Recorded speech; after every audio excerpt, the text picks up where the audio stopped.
नमस्कार। आज हिंदी दिवस को सबको बहुत बहुत शुभकामनाएं। आज के दिन हिंदी सहित 14 भाषाओं को भारतीय संविधान में राजभाषा का दर्जा प्राप्त हुआ था। यह दिवस वस्तुतः भारतीय भाषाओं का दिवस है। हिंदी दिवस तो है ही। 1949 में 14 सितंबर को हिंदी को राजभाषा के रूप में मान्यता मिली। तब से पूरा देश आज के दिन को राजभाषा के रूप में मना रहा है। हिंदी भारतीय संघ की राजभाषा है। किसी भी भाषा को प्रतिष्ठित, सम्मानित और राजभाषा के रूप में स्थापित होने के लिए जो शर्तें चाहिए, उन सभी शर्तों को हिंदी तब भी पूरा करती थी, आज भी पूरा करती है। लेकिन 74 वर्ष बीतने के पश्चात हिंदी हर क्षेत्र में बढ़ी है। किसी भाषा को महत्वपूर्ण होने के लिए उसके पास एक व्यापक जनाधार चाहिए। हिंदी को एक व्यापक जनाधार है। सीधे सीधे 50 करोड़ लोगों की भाषा हिंदी है। 50 करोड़ हिंदी भाषी हैं और 30 से 40 करोड़ आबादी भारत में ऐसी है जो हिंदी बोलती है, समझती है, और इसमें से एक बहुत बड़ी जनसंख्या है जो हिंदी लिखती भी है। छिटपुट राजनीतिक कारणों को छोड़ दिया जाए तो संपूर्ण भारत में हिंदी का कोई विरोध नहीं है। एक व्यापक जनाधार की भाषा और 10 प्रांतों ने हिंदी को अपनी राजकीय भाषा स्वीकार किया है। तो 10 प्रांतों की राजकाज की भाषा प्रांतीय धरातल पर भी हिंदी है। भारतीय संघ की राजभाषा है। दूसरा विषय कि उसका इतिहास पुराना होना चाहिए। हिंदी की स्वीकार्यता के पीछे उसका इतिहास भी है। 1200 से अधिक वर्षों का हिंदी का इतिहास है। 8वीं शताब्दी के कवि सरहपाद हिंदी के पहले कवि हैं। सरहपाद नालंदा विश्वविद्यालय में आचार्य थे, वेद पढ़ाते थे, बौद्ध दर्शन के विद्वान थे और कविताएं लिखते थे। हिंदी को इस बात का गर्व भी है कि हिंदी का पहला ही कवि आज की शब्दावली में प्रोफेसर है। एक प्रोफेसर कवि ने हिंदी की शुरुआत की और इस बात को स्थापित किया महापंडित राहुल सांकृत्यायन ने। तो हिंदी के सामने 1200 वर्षों से अधिक का एक समृद्ध इतिहास है।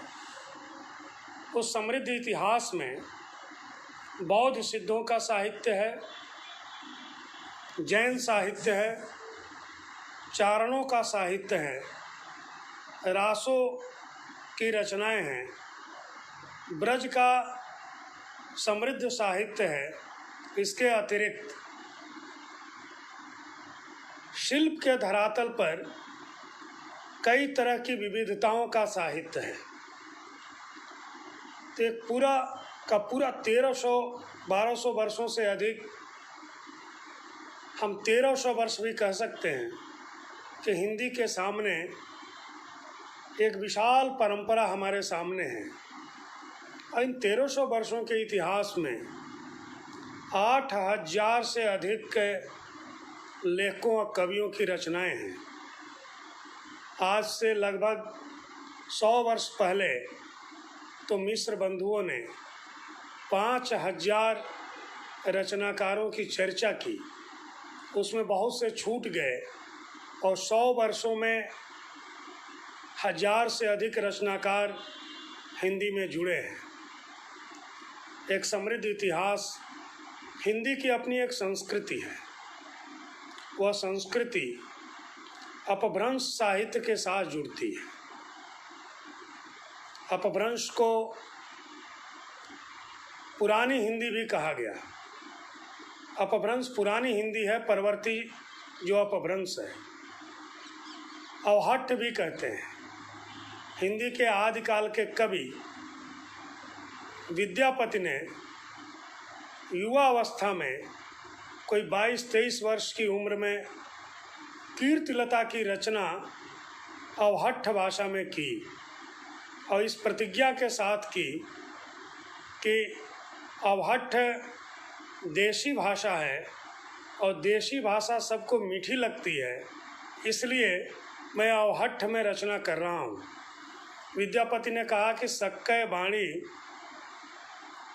सकल न आवई, पाली रस को मम न जानई, देशिल बैना सब जन मिठा, तम तैसों जम्पों अवहट्ठा।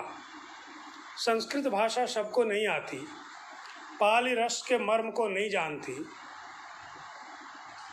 देशी भाषा सबको मीठी लगती है, इसलिए मैं अपभ्रंश का परवर्ती जो रूप है अवहट्ठ में कीर्तिलता को लिख रहा हूँ। विद्यापति दरबारी कवि थे। कीर्ति सिंह को केंद्र में रखकर उन्होंने इस रचना को लिखा। उस समय संस्कृत में लिखने वाले विद्वानों की प्रतिष्ठा थी। ये प्रतिष्ठा तो तुलसीदास के समय तक थी और एक कवि अवहट्ठ में रचना लिख रहा है तो यह स्थापित किया विद्यापति ने कि मुझे संस्कृत का अच्छा ज्ञान है। प्रारंभिक जो श्लोक हैं वे संस्कृत में हैं। गणेश और शिव की वंदना में लिखा, पितुरुपनय मह्यनाक नद्या मृणालम नहीं तनय मृणालः किंतु अशौ सर्पराजः। विद्यापति ने यह स्थापित कर दिया कि मुझे संस्कृत आती है, तब भी मैं अवहट्ठ में लिख रहा हूँ और स्वाभिमान इतना कि बाल चंद विज्जावई भाषा, दुहुनई लग गई दुज्जन हाशा।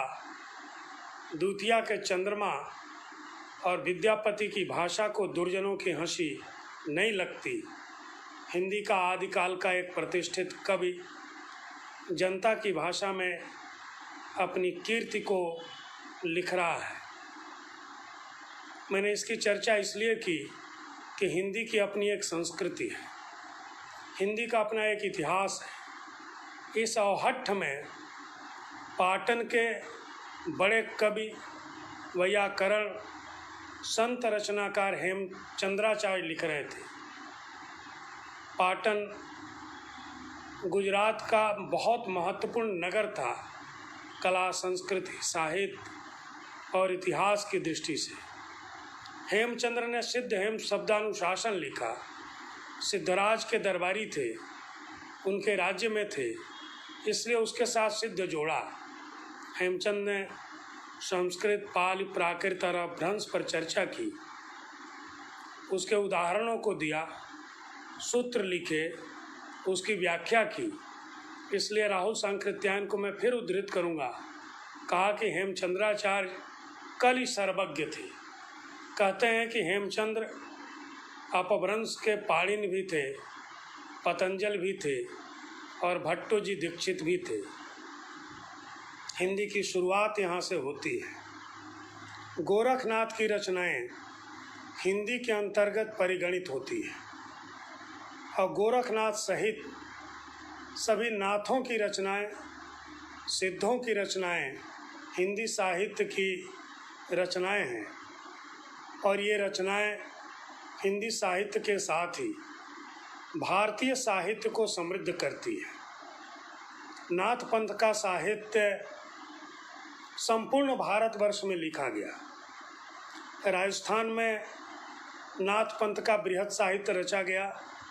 नाथ पंथ का प्रभाव पूरे राजस्थान में था, गुजरात में था, केरल से लेकर तिब्बत तक था, पूरा नेपाल नाथों के प्रभाव में था। नाथ उपाधि वाली बहुत बड़ी जनसंख्या असम में दिखलाई पड़ती है।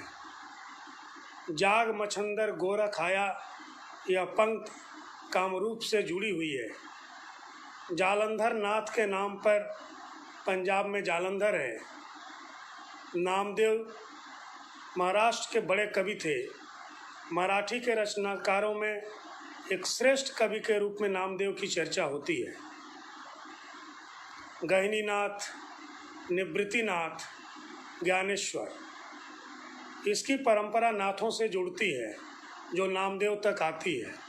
बाद में भी नाथ पंथ का एक व्यापक प्रभाव मराठी साहित्य पर हम देख सकते हैं। तो हिंदी के साहित्य की समृद्धि और विशालता, अपभ्रंश और अवहट्ठ का साहित्य, नाथों का साहित्य, चारणी साहित्य। चारणी साहित्य केवल हिंदी का साहित्य नहीं है, यह तमाम भारतीय भाषाओं में लिखा गया। कन्नड़ साहित्य में भी हम चारण साहित्य को देख सकते हैं। तो हिंदी साहित्य की जो व्याप्ति है वो विशाल है। राजभाषा के लिए हिंदी की एक लंबी परंपरा जुड़ी हुई है जो राजभाषा के रूप में हिंदी को समृद्ध बनाती है। मैंने कहा कि एक लंबी 1300 वर्षों की संस्कृति हिंदी के साथ जुड़ती है। राजभाषा के रूप में समृद्धि के लिए उसके पास बड़ी शब्दावली होनी चाहिए। हिंदी के पास एक समृद्ध शब्दावली है। हिंदी सीधे सीधे अपभ्रंश से जुड़ती है। अपभ्रंश का साहित्य हिंदी का साहित्य है और संस्कृत के विद्वान और एक आम जनता हिंदी की उत्पत्ति को संस्कृत के साथ जोड़ते हैं। तो संस्कृत, पाली, प्राकृत, अपभ्रंश से होते हुए हिंदी आती है। तो इन चारों भाषाओं की शब्दावली पर पैतृक अधिकार हिंदी का बनता है। जब संस्कृत के विद्वान कहते हैं कि संस्कृत हिंदी की माँ है, तो संस्कृत की शब्दावली, वाक्य रचना, उसके रूप, ये संपत्ति हिंदी की संपत्ति है। इस दृष्टि से मैं कहता हूँ कि हिंदी की शब्द संपदा संस्कृत से बड़ी है। तो कई बार संस्कृत के विद्वानों को अचरज होता है कि हिंदी की शब्द संपदा संस्कृत से बड़ी कैसे हो सकती है। पहली बात तो संस्कृत की सारी शब्द संपदा हिंदी की शब्द संपदा है और हिंदी में अतिरिक्त शब्द संपदा है। अपभ्रंश की शब्द संपदा, पाली और प्राकृत की शब्द संपदा संस्कृत की नहीं है। अंग्रेजी की शब्द संपदा संस्कृत के पास नहीं है। हिंदी में संस्कृत, पाली, प्राकृत और अपभ्रंश के अतिरिक्त भारतीय भाषाओं की शब्द संपदा है। अरबी, फारसी, पश्तो, तुर्की, पुर्तगाली की शब्द संपदा है। बड़ी संख्या में अंग्रेजी की शब्द संपदा है। इतनी बड़ी शब्द संपदा के साथ आज हिंदी विश्व के सामने खड़ी है। तो हम कह सकते हैं कि विश्व की सबसे बड़ी शब्द संपदा की वाहिका हिंदी है। इसके अतिरिक्त संस्कृत के धातु रूपों से पारिभाषिक शब्दावली को हिंदी में बनाया गया है। संस्कृत के विद्वानों और भाषा वैज्ञानिकों ने बनाया है। मैं थोड़े दिनों तक वैज्ञानिक तथा तकनीकी शब्दावली आयोग का अध्यक्ष था। 94 विषयों की शब्दावली वैज्ञानिक तथा तकनीकी शब्दावली आयोग ने बनाई है। सभी भारतीय भाषाओं की प्रशासनिक शब्दावली आयोग ने बनाई है। सिंधी और संस्कृत की नहीं बनी थी, वो मेरे समय बनी। कई विषयों की पारिभाषिक शब्दावली आयोग ने बनाई है। हिंदी के पास 9.5 लाख 94 विषयों की और प्रशासनिक शब्दावली को जोड़कर शब्द संपदा है। 9.5 लाख की पारिभाषिक और प्रशासनिक शब्द संपदा दुनिया की किसी भाषा के पास नहीं है। मानक शब्दावली के रूप में हिंदी के पास बहुत बड़ी शब्द संपदा है। प्रयोग के धरातल पर हम बात कर सकते हैं, प्रश्न पूछ सकते हैं। हाँ। मित्रों, बीच में कुछ व्यवधान हो गया था। मैं ये चर्चा कर रहा था कि इतनी बड़ी शब्द संपदा हिंदी के अतिरिक्त विश्व में किसी भाषा के पास नहीं है। एक बड़ी शब्द संपदा से धनी हिंदी है। उसके पास सांस्कृतिक शब्दावली है, पारिभाषिक शब्दावली है, प्रशासनिक शब्दावली है, 1300 वर्षों का इतिहास है, प्रचुर प्राचीन, मध्यकालीन और आधुनिक साहित्य है, एक समृद्ध साहित्य है। उपन्यास, कहानी के अतिरिक्त कथेतर साहित्य की एक बड़ी श्रृंखला है। यात्रा वृत्तांत, संस्मरण, नाटक, डायरी, सारी दृष्टियों से हिंदी एक समृद्ध साहित्यिक दृष्टि से भाषा है। इसके अतिरिक्त प्रश्न उठता है कि राजभाषा होने के लिए क्या इतना पर्याप्त है? क्या विज्ञान और तकनीकी की दृष्टि से हिंदी समृद्ध है? मित्रों, 10 प्रांतों की सीधे सीधे भाषा हिंदी है। इन 10 प्रांतों की आबादी 50 करोड़ होती है और 50 करोड़ आबादी में प्रति वर्ष 2 से 2.5 करोड़ विद्यार्थी हिंदी माध्यम से 10वीं और 12वीं की परीक्षा देते हैं। 10वीं और 12वीं की परीक्षा हिंदी माध्यम से स्वतंत्रता के बाद से लगातार विद्यार्थी परीक्षा दे रहे हैं। केवल उत्तर प्रदेश में 65 लाख से अधिक विद्यार्थी हिंदी माध्यम से परीक्षा देते हैं। राजस्थान में 35 लाख से अधिक, 40 लाख से अधिक विद्यार्थी हिंदी माध्यम से बिहार में परीक्षा देते हैं। 30 से 35 लाख मध्य प्रदेश में। और इतनी बड़ी संख्या में विद्यार्थी प्रतिवर्ष, जितने विद्यार्थी केवल हिंदी भाषी प्रदेशों में हिंदी माध्यम से परीक्षा देते हैं, यह आबादी ऑस्ट्रेलिया के बराबर होती है। यदि शब्दावली नहीं होती, विज्ञान गणित की पुस्तकें नहीं होती, तो ये विद्यार्थी कैसे पढ़ते? हमने स्वयं विज्ञान के माध्यम से बहुत पहले 10वीं और 12वीं की परीक्षा उत्तीर्ण की है। इतनी अच्छी पुस्तकें प्रत्येक प्रांत में इंटरमीडिएट के स्तर पर शिक्षकों ने लिखी है कि उसको पढ़ते हुए जितना अच्छा मनभावन कंसेप्ट, सिद्धांत मन के भीतर बैठता है, उतना अच्छा संभवतः अंग्रेजी पुस्तकों से नहीं बैठता। ऐसा न होता तो हजारों की संख्या में विद्यार्थी कैसे मेडिकल साइंस, चिकित्सा विज्ञान, अभियांत्रिकी, प्रबंधन, कृषि आदि विषयों में प्रवेश पाते? प्रवेश ही नहीं पाए। अपने अपने क्षेत्रों में जाकर इन विद्यार्थियों ने बड़ी रेखा खींची, बड़े वैज्ञानिक बने, बड़े कृषि वैज्ञानिक बने और विभिन्न क्षेत्रों के वैज्ञानिकों के रूप में, अच्छे डॉक्टर के रूप में, अच्छे इतिहासकार, अर्थशास्त्री के रूप में अपने को स्थापित किया। ये पुस्तकें वैज्ञानिक तथा तकनीकी शब्दावली आयोग के द्वारा निर्मित शब्द संपदा के आधार पर लिखी गई। आज कई लोग कहते हैं ये शब्दावलियाँ चलती नहीं हैं। ये वो लोग हैं जिन लोगों ने अंग्रेजी माध्यम से पढ़ाई की है, जिन लोगों ने विज्ञान और तकनीकी की पढ़ाई हिंदी माध्यम से की है, उन लोगों के अंतर्मन में वे शब्द उतरे हुए हैं, उन शब्दों को जीते हैं, उन शब्दों से परीक्षा पास की है और वे शब्द मन के भीतर बैठे हुए हैं। उन शब्दों के आधार पर अध्यापन का कम है या आती नहीं है या प्रयोग में नहीं है। एक बड़ी संख्या में हिंदी की शब्दावली का, प्रशासनिक शब्दावली का भी उपयोग हुआ है। हिंदी भाषी क्षेत्रों के जो प्रशासन चल रहे हैं और जो लोग हिंदी में प्रशासन चलाते हैं, वे उस प्रशासनिक शब्दावली का उपयोग करते हैं। उस शब्दावली को न्यायालय तक मान्यता प्राप्त है, विभिन्न कार्यालयों में मान्यता प्राप्त है और विभिन्न लोगों ने पत्रावलियाँ उस शब्दावली के आधार पर लिखी है।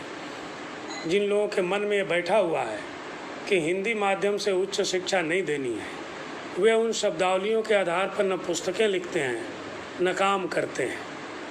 एक दूसरी बात, हम हिंदी भाषियों ने यूरोप की सारी उपलब्धियों को अंग्रेजी के नाम पर जोड़ दिया।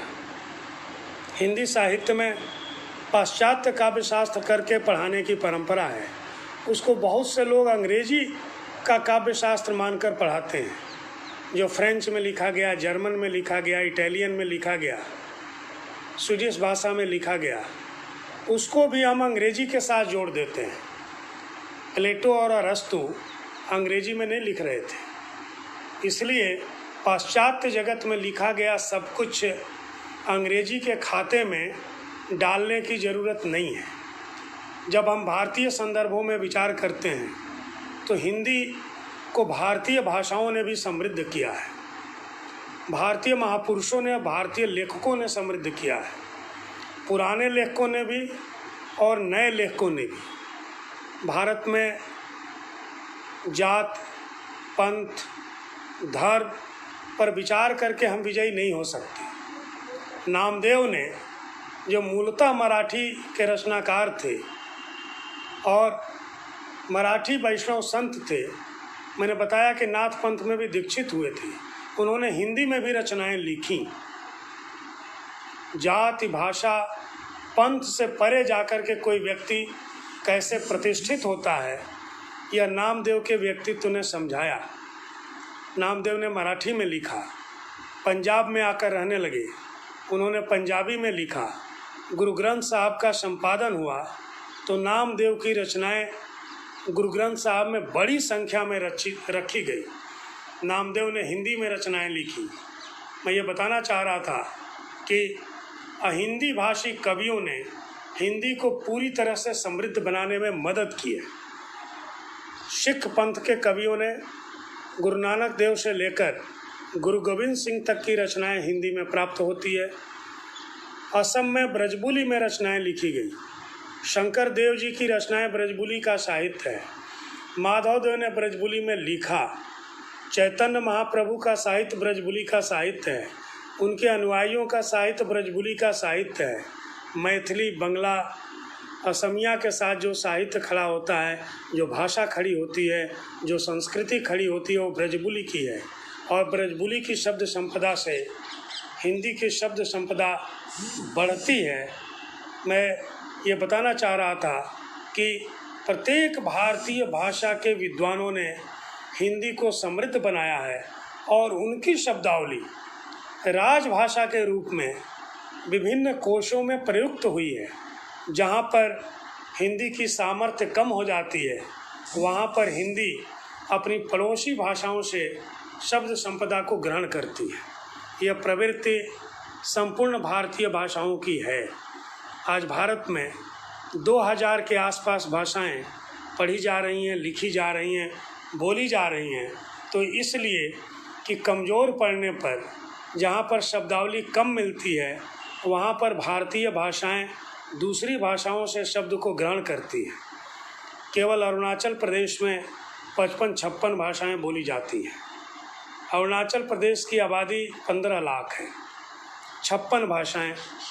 जो लोग पहली बार सुन रहे होंगे उनको सहसा विश्वास ही नहीं होगा कि एक प्रदेश में 56 भाषाएं 15 लाख की आबादी में कैसी बोली जाएंगी, और पूरा का पूरा प्रदेश हिंदी बोलता है, अंग्रेजी माध्यम से पढ़ाई होती है, तो 56 भाषाएं जीवित हैं, तो वहाँ के लोगों की जिजीविका का परिणाम है।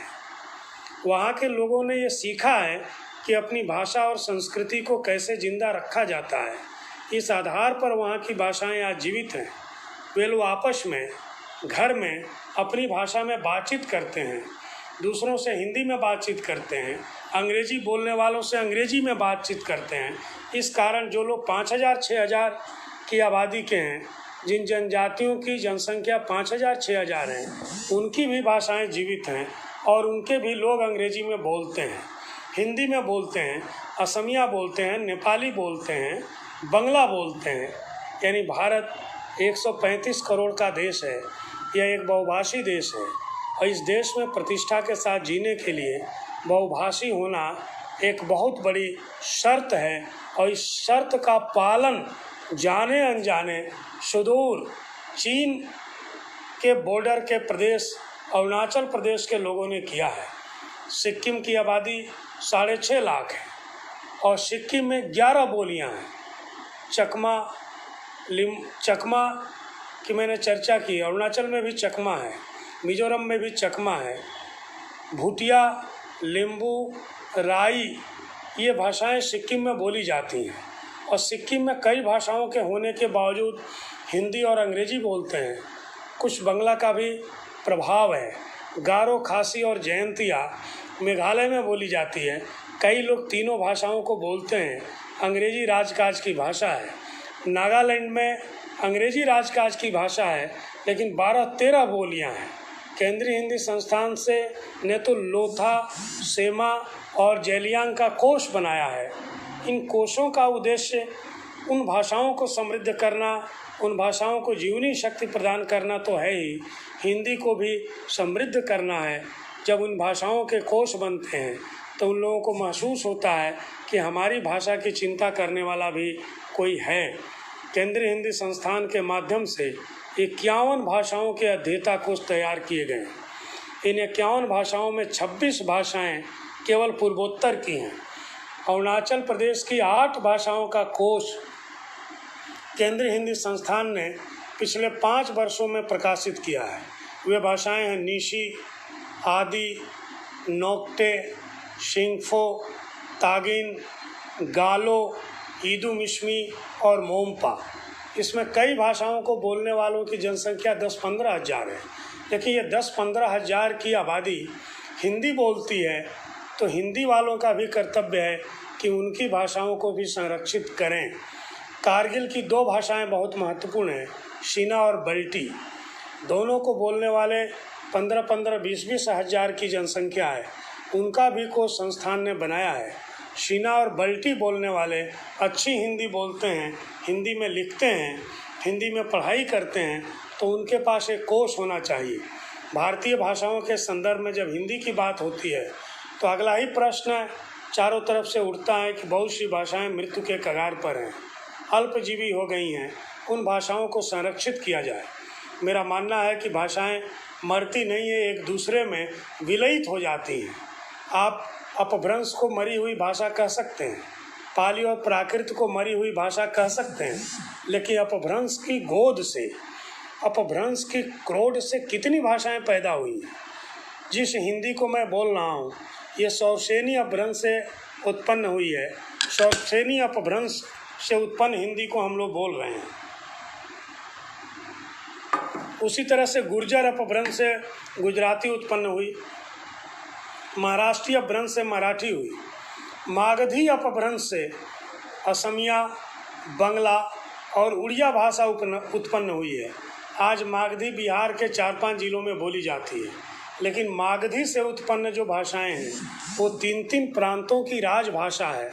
तो भाषाएं कई बार अपने आप में विलुप्त नज़र आती हैं, लेकिन उसकी क्रोध से जो भाषाएं उत्पन्न होती हैं वो बड़ी जनसंख्या और क्षेत्रफल में बोली जाती हैं। उसका ऋणी आने वाली भाषाओं को होना चाहिए। हिंदी उसकी ऋणी है, सौरसेनी से उत्पन्न हुई है। तो एक बड़ी ताकत, तमाम प्रकार की इस तरह की जो भाषाएं हैं वो हिंदी को प्रदान करती है। इस रूप में हिंदी राजभाषा के रूप में आज प्रतिष्ठित है। विज्ञान और तकनीकी की दृष्टि से मैं चर्चा कर रहा था। 12वीं तक विज्ञान, तकनीकी, कृषि किसी भी विषय को पढ़ाने में किसी भी तरह की समस्या देश में नहीं है। समस्या उच्च शिक्षा में है और उस शिक्षा की समस्या भाषा की समस्या नहीं है, शब्दावली की समस्या नहीं है, हिंदी भाषी विद्वानों की समस्या है। जो लोग विश्वविद्यालयों में उच्च शिक्षा दे रहे हैं उनके मन में ये बात नहीं आती है कि विज्ञान की पढ़ाई, गणित की पढ़ाई हिंदी माध्यम से होनी चाहिए। उनके मन में ये बात बैठ गई है या बैठा दी गई है कि अंग्रेजी के बिना उच्च शिक्षा दी ही नहीं जा सकती। समस्त प्रकार की शब्दावली है। आपको गुरुत्वाकर्षण का सिद्धांत हिंदी में समझाओ या भोजपुरी में समझाओ, क्या फ़र्क पड़ता है?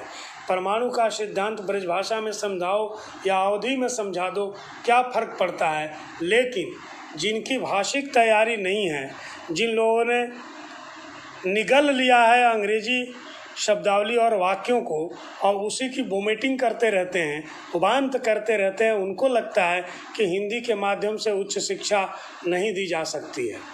लोगों को आश्चर्य होगा और दुख भी होगा कि आज़ादी के बाद से आज 73 वर्ष हो गए, अंग्रेजी माध्यम से हम उच्च शिक्षा दे रहे हैं, अंग्रेजी माध्यम से हम तकनीक पढ़ा रहे हैं।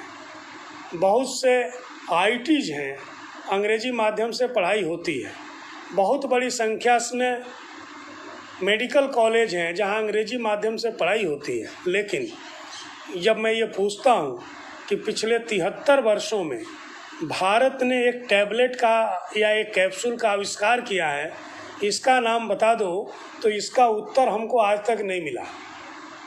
मैंने कितनी जगहों पर भाषण में ये बात कही है, जा कर के पूछता हूँ, भाई 73 वर्ष हो गए आज़ादी के बाद, अंग्रेजी माध्यम से मेडिकल साइंस को पढ़ते हुए एक टैबलेट और कैप्सूल बनाने नहीं आया, तो हिंदी माध्यम से ही पढ़ लो, अवधी और ब्रजभाषा में मेडिकल को पढ़ाओ, क्या फ़र्क पड़ता है?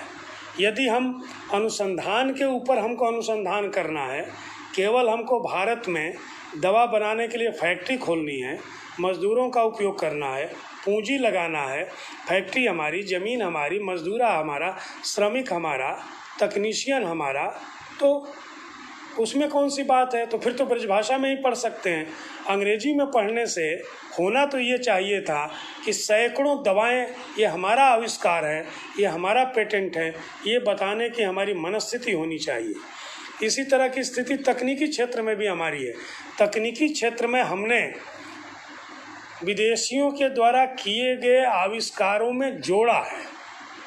परमाणु बम का सिद्धांत हमारा नहीं है, तोप हमने नहीं बनाया, तमाम प्रकार के हथियार हमने नहीं बनाए, हवाई जहाज़ और कार तो बहुत बड़ी बात है, इस पर तो हमने सोचा ही नहीं। कंप्यूटर भी हमने नहीं बनाया। कंप्यूटर आ गया तो उसमें जो ऐप हमने बनाए वो लोकप्रिय ऐप नहीं है। जिन ऐप पर आप जुड़े हुए हैं ये भारत का आविष्कार नहीं है। मोबाइल जिस पर हम बात कर रहे हैं ये भारत का आविष्कार नहीं है। साइंस तकनीकी वालों को बुरा लग रहा होगा, कई बार उनको अटपटा लगता है, लेकिन जिस व्हाट्सएप पर और फेसबुक पर हम जुड़े हुए हैं ये व्हाट्सएप और फेसबुक भी हमारा नहीं है, इंटरनेट हमारा नहीं है, ट्विटर हमारा नहीं है। यानी मोबाइल आने के पश्चात, इंटरनेट आने के पश्चात एक ऐसा ऐप हमारे तकनीशियन नहीं बना पाए।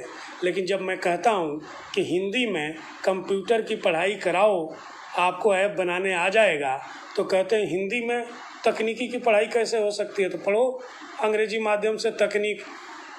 बल्ब तो बना नहीं सके, ट्यूबलाइट भी बनाने नहीं आया, यानी छोटी छोटी फ्रिज का हम उपयोग करते हैं, हमारा आविष्कार नहीं है।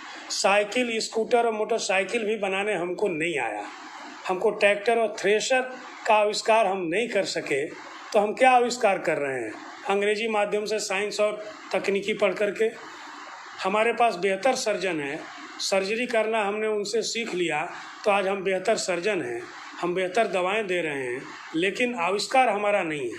जब हम सुश्रुत का नाम लेंगे, जब हम बराह मिहिर का नाम लेंगे, तब कहते हैं कि ये पुरातन पंथी है, पीछे जा कर के देखते हैं, आगे नहीं सोचते। मैं स्थापित करना चाहता हूँ कि जब तक इस देश में संस्कृत माध्यम से पढ़ाई हो रही थी, तब तक इस देश ने वैज्ञानिक दिए, इस देश ने बरामीर दिया, इस देश ने सुश्रुत दिया, इस देश ने कपिल और कणाद दिया, इस देश ने आयुर्वेद के ग्रंथ लिखे, इस देश ने चिकित्सा शास्त्र के ग्रंथ लिखे। और कोरोना महामारी के दौरान आयुष के द्वारा बनाई गई जो पाचक पुड़िया है, जो दवाएं हैं, उसी से हम अपनी रक्षा कर रहे हैं। उसी को भारत भर के लोग रोज़ रोज़ काढ़ा पी करके अपनी ज़िंदगी चला रहे हैं। ये आयुर्वेदिक दवाएं संस्कृत का आविष्कार हैं। संस्कृत माध्यम से पढ़ाई हो रही थी तो हमारी प्रतिभा ज्वलंत थी। संस्कृत माध्यम से जब तक पढ़ाई हुई हम आविष्कारक थे। संस्कृत माध्यम से जब तक पढ़ाई हुई हम स्पेस साइंस में भी आविष्कार कर रहे थे, गणित में भी आविष्कार कर रहे थे, विज्ञान में भी आविष्कार कर रहे थे, इतिहास भी लिख रहे थे। कल्हड़ ने राजतरंगिणी लिखी। जैसे ही हमने विदेशी भाषाओं के माध्यम से पढ़ना शुरू किया, हम नकलची की भूमिका में आकर के खड़े हो गए।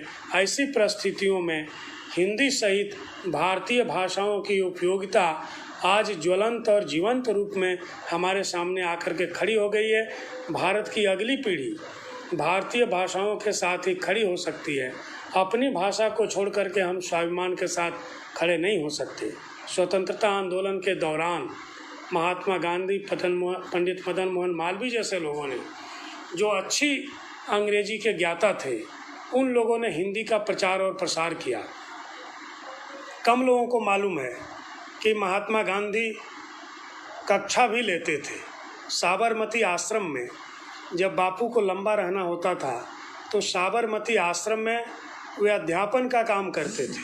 साबरमती आश्रम में एक गुजराती माध्यम का विद्यालय था। गांधी जी वहाँ पर हिंदी की कक्षा लेते थे और हिंदी में भी रामचरितमानस पढ़ाते थे। कुछ लोगों ने पूछा, रामचरितमानस क्यों, आप हिंदी की इतनी वकालत क्यों करते हैं? गांधी जी ने कहा कि मैं हिंदी नहीं पढ़ा होता तो तुलसीदास की रामायण कैसे पढ़ता। रामचरितमानस तुलसीदास की रामायण कहते थे गांधी जी, और तुलसीदास की रामायण नहीं पढ़ता तो राम राज्य की कल्पना हमारे मन के भीतर कैसे आती। गांधी जी 1915 ईस्वी में साउथ अफ्रीका से भारत आए। मैं एक दो संस्मरणों को राजभाषा के संदर्भ में सुनाना चाहता हूँ, जिसके कारण गांधी जी की धारणा हिंदी के प्रति, भारतीय भाषाओं के प्रति प्रबल हुई। साउथ अफ्रीका में कोई व्यक्ति गांधी जी से मिलने गया था। गांधी जी ने अंग्रेजी में उससे बात की। चलते समय उस व्यक्ति ने गांधी जी को कहा कि जब भारतीय कोई आपसे मिलने आए तो कम से कम उससे भारत की भाषा में तो बात करिए। गांधी जी भारत आए। 1916 का कांग्रेस का अधिवेशन लखनऊ में हुआ। महात्मा जी साउथ अफ्रीका से जुड़ा हुआ कोई प्रस्ताव उस अधिवेशन में रखना चाह रहे थे। वो मंच पर खड़े हुए तो लखनऊ में लोगों ने इंग्लिश का नारा लगाया। गांधी जी ने कहा, आप लोगों के आग्रह पर मैं प्रस्ताव तो इंग्लिश में पढ़ूंगा लेकिन चर्चा हिंदी में करूंगा। गांधी जी गुजराती भाषी हैं। हिंदी को लेकर के उनके मन में कितनी दृढ़ता थी कि अगले ही वर्ष के कांग्रेस के अधिवेशन में गांधी जी हिंदी में बोले। उसके अगले साल कांग्रेस का अधिवेशन कलकत्ते में हुआ और कलकत्ते में मंच से लोगों ने अंग्रेजी में भाषण दिया। सरोजनी नायडू अंग्रेजी में बोली। गांधी जी ने मंच से कहा कि इस देश की जनता सरोजनी नायडू को भारत कोकिला कहती है और भारत कोकिला अंग्रेजी बोलती हैं। उसका परिणाम ये हुआ कि लोकमान्य तिलक, जो विज्ञान के मूलतः विद्यार्थी थे, अंग्रेजी में बोलते थे, अच्छी हिंदी नहीं बोल पाते थे, उन्होंने अपना व्याख्यान शाम को हिंदी में दिया। गांधी जी साउथ अफ्रीका से आने के पश्चात कांग्रेस के 2 अधिवेशनों में ये बता दिए कि हिंदी के बिना स्वतंत्रता आंदोलन की लड़ाई नहीं लड़ी जा सकती है। अंग्रेजी अच्छी करने के लिए अंग्रेजी माध्यम की पढ़ाई आवश्यक नहीं है। आज हम भारतीयों के मन में ये बात बुरी तरह से बैठ गई है कि अंग्रेजी के बिना विकास नहीं हो सकता। 1917 ईस्वी में बापू ने एक निबंध में लिखा है कि पंडित मदन मोहन मालवीय की अंग्रेजी में चांदी की चमक है। मैं इससे बात को बार बार उद्धृत करता हूँ। आज भी मैंने कई बार चर्चा की। पंडित मदन मोहन मालवीय की प्रारंभिक पढ़ाई संस्कृत माध्यम से हुई थी और संस्कृत माध्यम से जिस व्यक्ति ने पढ़ाई की वह व्यक्ति जब अंग्रेजी पढ़ना शुरू किया तो इतनी अच्छी अंग्रेजी मालवीय जी की हो गई कि गांधी जी को कहना पड़ा कि मालवीय जी की अंग्रेजी में चांदी की चमक है। मालवीय जी गोलमेज सम्मेलन में इंग्लैंड गए तो फैक्ट्स और तथ्य जो बोले उसकी प्रशंसा तो हुई, पंडित मदन मोहन मालवीय जी की अंग्रेजी की भी प्रशंसा हुई। यानी जो अंग्रेजीदा लोग हैं, जिनको लगता है कि अंग्रेजी के बिना काम नहीं चल सकता, उनको गांधी जी और मालवीय जी की शिक्षाओं की ओर ध्यान दे करके इस पर पुनर्विचार करना चाहिए कि गुजराती माध्यम से अपनी पढ़ाई की शुरुआत करने वाला व्यक्ति, संस्कृत के माध्यम से अपनी पढ़ाई की शुरुआत करने वाला व्यक्ति थोड़े दिनों के श्रम से कितनी अच्छी अंग्रेजी कर सकता है। और उसके कारण भारतीयों के मन में एक स्वाभिमान की भावना आई। विनोबा भावे 12वीं पास थे, 1 दर्जन भाषाएं बोलते थे। विनोबा भावे ने वृद्धावस्था में असमिया सीखी थी। माधव देव के नाम घोषा का उन्होंने अनुवाद किया और उसके कारण असम, बंगाल से लेकर महाराष्ट्र, हम कह सकते हैं पूरे देश में विनोबा जी की धाक जमी। विनोबा जी हिंदी की लिपि देवनागरी के प्रबल पक्षधर थे। देवनागरी को विनोबा जी विश्व लिपि कहते थे। आज बहुत सी भाषाओं के लोग लिपि बना रहे हैं कि हम देवनागरी में नहीं लिख सकते। यह अतिरिक्त उत्साह है और कुछ नहीं है। लिपि बना करके अपनी भाषा को सीमित करने की कोशिश कर रहे हैं। रोमन के 26 अक्षरों से जब आपकी भाषा लिखी जा सकती है तो देवनागरी में तो इतनी बड़ी संख्या में अक्षर हैं, वर्ण जुड़ भी जाते हैं, जितना ज़रूरत हो उनका उपयोग कर सकते हैं। जो न लिखने के आग्रही हैं वस्तुतः अपनी भाषा को सीमित करने का प्रयास कर रहे हैं। देवनागरी लिपि में लिखे जाने के कारण बहुत सी भाषाएं एक दूसरे के नज़दीक आएंगी। मराठी की अपनी प्राचीन लिपि थी, लेकिन मराठी के लोगों ने अपनी लिपि का परित्याग करते हुए भारत की पुरानी लिपि देवनागरी को अपनाया। संस्कृत देवनागरी में लिखी जाती है, बोडो ने देवनागरी लिपि को अपनाया, नेपाली देवनागरी लिपि में लिखी जाती है, सिंधी ने देवनागरी लिपि को अपनाया है। हिंदी में लिखी हुई देवनागरी भारतीय संघ की राजभाषा होगी, इसको भारतीय संविधान ने स्वीकार किया और देवनागरी लिपि में लिखी हुई हिंदी का जितना प्रचार प्रसार और जितनी तीव्रता से होगा उतनी जल्दी भारत के एकीकरण में मदद मिलेगी। इस हिंदी को दक्षिण भारत के विद्वानों ने बहुत समृद्ध किया है। केरल, कर्नाटक, तमिलनाडु और आंध्र प्रदेश में बड़ी संख्या में हिंदी के रचनात्मक लेखक हैं। सुब्रह्मण्य भारती ने 3-4 वर्षों तक अपनी पढ़ाई काशी से की थी। हिंदी और तेलुगु के बीच में, हिंदी और तमिल के बीच में एक सेतु का काम सुब्रह्मण्यम भारती ने किया। पुराने समय में रामानुजाचार्य ने मूलतः तमिल के थे और हिंदी का भक्ति साहित्य अलवारों से प्रभावित है। रामानुजाचार्य अलवारों की परंपरा में आते हैं। उनके 3 गुरु शूद्र कही जाने वाली जातियों से थे। उन्होंने प्रयासपूर्वक बनाया था। रामानुजाचार्य ने संस्कृत साहित्य को समृद्ध किया, तमिल साहित्य को समृद्ध किया और उनकी परंपरा ने हिंदी साहित्य को समृद्ध किया। पुराने कवियों में, लेखकों में, आचार्यों में रामानुजाचार्य, नब्बे में सुब्रह्मण्यम भारती से लेकर के आज के तमाम लेखक, इस संदर्भ में मैं शेषन जी को याद करूंगा, इन्होंने हिंदी और तमिल के बीच में एक मजबूत कड़ी को जोड़ा है। मराठी विद्वानों का तो हिंदी से ज्वलंत संबंध रहा। महात्मा गांधी, कन्हैयालाल, माणिकलाल, मुंशी जैसे विद्वानों ने हिंदी को समृद्धि प्रदान की। आज गुजरात से आने वाले माननीय प्रधानमंत्री नरेंद्र भाई मोदी जी विश्व भर में हिंदी बोल रहे हैं। गुजराती से आने वाले प्रधानमंत्री जी संयुक्त राष्ट्र संघ में कई बार हिंदी में अपना व्याख्यान दे चुके हैं। आज संयुक्त राष्ट्र संघ में लगातार हिंदी बोली जा रही है। माननीय सुषमा स्वराज जी कई बार संयुक्त राष्ट्र संघ में हिंदी बोली। पहली बार माननीय अटल बिहारी वाजपेयी जी हिंदी बोले थे तो बड़ी चर्चा हुई थी। आज संयुक्त राष्ट्र संघ में हिंदी की गूंज है, यानी भारतीय राजभाषा की गूंज है, भारतीय स्वत्व की गूंज है, भारतीय प्रतिष्ठा की गूंज है, भारतीय सम्मान की गूंज है, भारत की बढ़ती हुई ताकत की गूंज है। हमें ज़रूरत है कि हिंदी भाषी प्रदेशों में सरकारी अधिकारी और कर्मचारी हिंदी में काम करें। इसका बहुत बड़ा असर हिंदी भाषी क्षेत्रों पर पड़ेगा, इसकी प्रेरणा मिलेगी। दिक्कत क्या है कि हिंदी भाषी क्षेत्रों के कार्यालयों में बैठे हुए अधिकारी हिंदी में टिप्पणियां नहीं लिखते। परिणाम ये हुआ कि 1950 के बाद जो भी अधिकारी रहे होंगे उन लोगों ने इतनी अंग्रेजी लिख दी कि कार्यालय में बैठे हुए कर्मचारियों को लगा कि अंग्रेजी के बिना राजकाज नहीं चलेगा। उनके भीतर हीन भावना भर गई। जितनी हीन भावना अंग्रेज़ों के ज़माने में भारतीय कर्मचारियों और यहाँ की जनता के भीतर नहीं थी, उससे अधिक हीन भावना भारतीय अधिकारियों ने अपने ही देश के नागरिकों के भीतर भरा है। उसके परिणाम स्वरूप गांव-गांव में अंग्रेजी माध्यम के स्कूल खुल गए और लोगों को लगा कि अंग्रेजी के बिना गुजारा नहीं चलेगा। अरे भाई, संचिका में, पत्रावली में या फाइल में ऐसी क्या चीज़ है, कौन सी शब्दावली है जो हिंदी में नहीं लिखी जा सकती? उसके लिए प्रशासनिक शब्दावली बनी हुई है। मैं जब आयोग का अध्यक्ष था तो 2000 वाक्यांशों का हिंदी अनुवाद हमने प्रशासनिक शब्दावली में दे दिया। तकनीकी शब्दों के अनुवाद हैं। कुल पुस्तकें मात्र 10 रुपये में सरकारी कार्यालयों में उपलब्ध हैं। पहले मुफ्त में सरकारी कार्यालयों में दी जाती थी।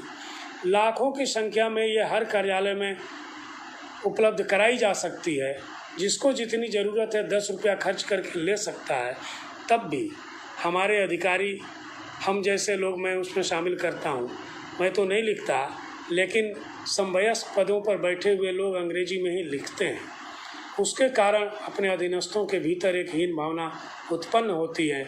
इस हीन भावना से हम अपने देश के नागरिकों को उभारें, सारा कामकाज हिंदी में करें।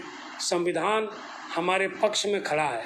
हम समय समय पर जब भी ज़रूरत पड़ती है संविधान को कोट करते हुए उसका लाभ तो लेते हैं, लेकिन राजभाषा का जब प्रश्न आता है, राजभाषा का जब सवाल आता है, तो हम भारतीय संविधान को भूल जाते हैं और फिर से विदेशी भाषा में कामकाज शुरू कर देते हैं। जिस भाषा में सजा या पुरस्कार दिया जा रहा है, उस भाषा के आदमी को उस भाषा में पत्र तो दो, जिससे कि वो पड़ोसी पर निर्भर न रहे, बगल की कुर्सी पर बैठे हुए अधिकारी या कर्मचारी पर निर्भर न रहे। वो पत्र पाते ही अपनी भाषा में उसका उत्तर दे सके। इसके लिए एक लंबे प्रशिक्षण की ज़रूरत महसूस की गई। लंबा प्रशिक्षण देश भर में दिया जा रहा है। नराकाश के माध्यम से लगातार दबाव बनाया गया है। क, ख और ग वर्गों में पूरे भारत को बांटा गया है, लेकिन सूचनाएं सही रूप से आए, निर्देशों का सही रूप से पालन हो, तो निश्चित रूप से हिंदी राजभाषा के रूप में संवैधानिक रूप से तो प्रतिष्ठित हैं, व्यवहारिक रूप से प्रतिष्ठित हो जाएगी।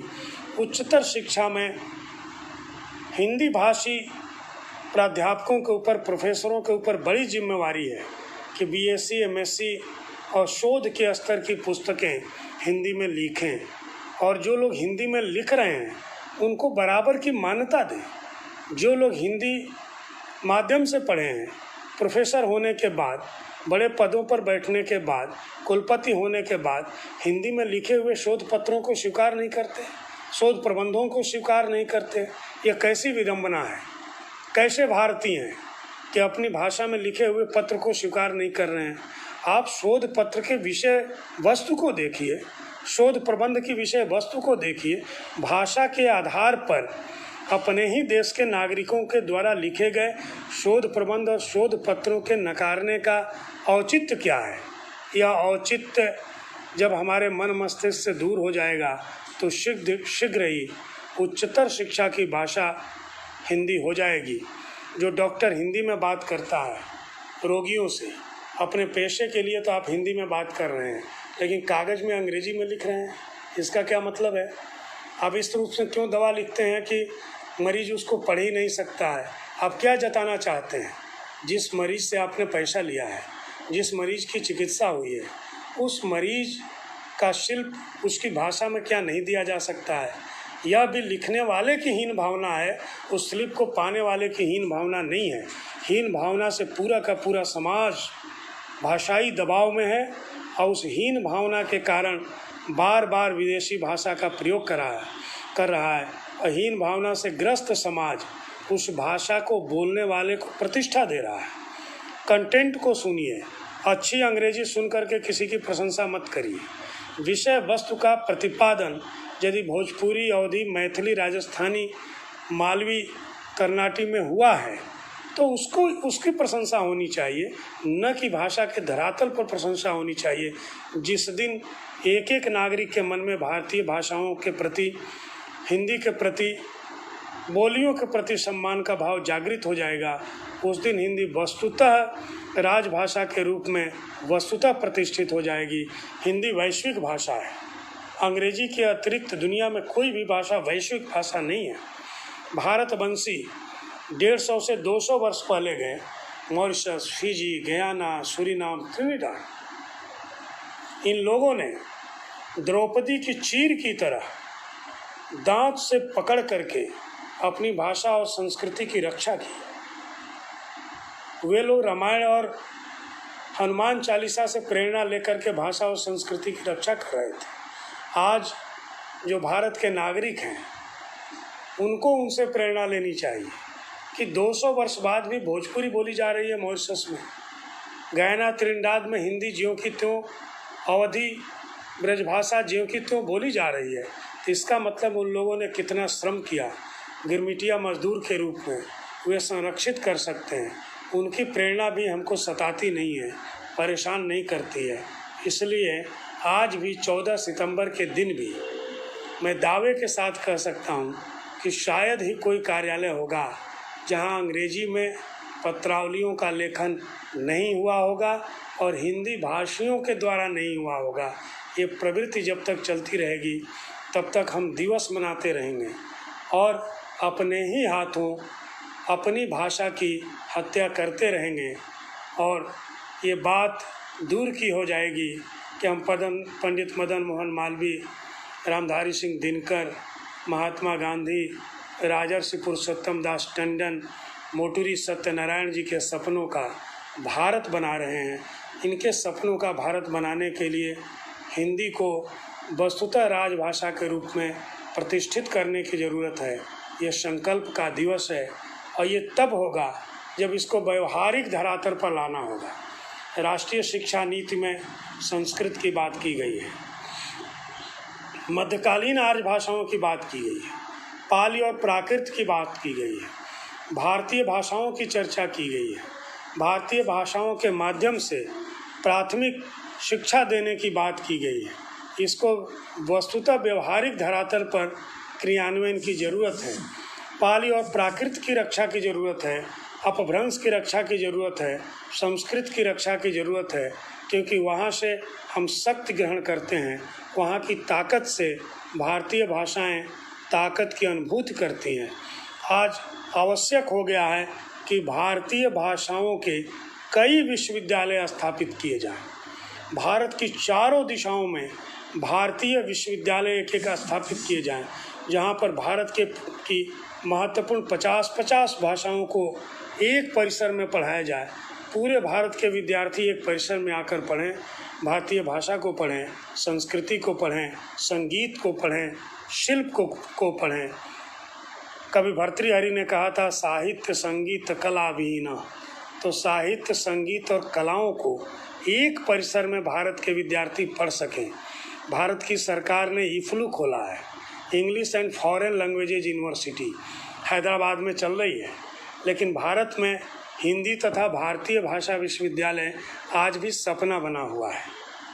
पाली, प्राकृत और अपभ्रंश का विश्वविद्यालय आज भी सपना बना हुआ है। और हम हिंदी को, भारतीय भाषाओं को राजभाषा के रूप में प्रतिष्ठित होते हुए देखना चाहते हैं। राजभाषा के रूप में प्रतिष्ठित करने के लिए ज़रूरी है कि भारतीय भाषाओं की समृद्धि के लिए एक नहीं कई विश्वविद्यालय एक साथ स्थापित किए जाएं, उसमें पठन पाठन की व्यवस्था किया जाए, तकनीकी शब्दावली के प्रशिक्षण में और तेज़ी लाई जाए और पुरस्कारों की संख्या और अधिक बढ़ाई जाए।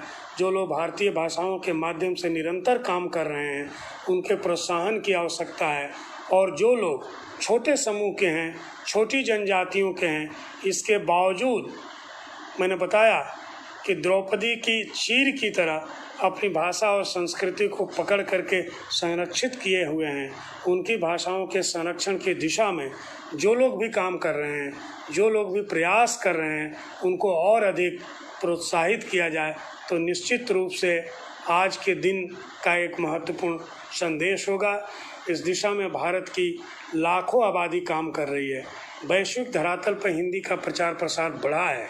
अकेले अमेरिका में 50 से अधिक कवयित्रियाँ कविता लिख रही हैं हिंदी में। इस समय 400 से अधिक हिंदी के साहित्यकार विदेशों में बैठकर साहित्य लिख रहे हैं। अब तक केवल केंद्रीय हिंदी संस्थान ने 52 लोगों को हिंदी सेवी सम्मान से पुरस्कृत किया है, जो अप्रवासी भारतीय हैं या विदेशी नागरिक हैं। इन पुरस्कारों की संख्या भी 1 से 2 हो गई है। प्रतिवर्ष 50 से अधिक आवेदन आते हैं। इसका मतलब हुआ कि प्रवासी भारतीयों में एक बहुत बड़ी संख्या है जो विदेशों में लेखन कर रहे हैं। विदेशी मूल के भारतीय नागरिक न केवल आधुनिक साहित्य पर, मध्यकालीन साहित्य पर महत्वपूर्ण काम कर रहे हैं। प्रोफेसर विलियम कैलवर्ट जैसे लोगों ने मध्यकालीन साहित्य पर काम किया, पाठालोचन पर काम कर रहे हैं, हस्तलेखों पर काम कर रहे हैं। यानी जो विदेशों में बैठे हुए लोग हैं उनके मन में एक पीड़ा और दर्द है कि जो भारतीय साहित्य, हिंदी का साहित्य हस्तलिखित पड़ा हुआ है, उनका पुनरुद्धार होना चाहिए। उस दिशा में भी हिंदी वालों को काम करने की ज़रूरत है। यह काम भी राजभाषा के रूप में हिंदी को प्रतिष्ठित करने में महत्वपूर्ण भूमिका निभाएगा। आज अमलतास के माध्यम से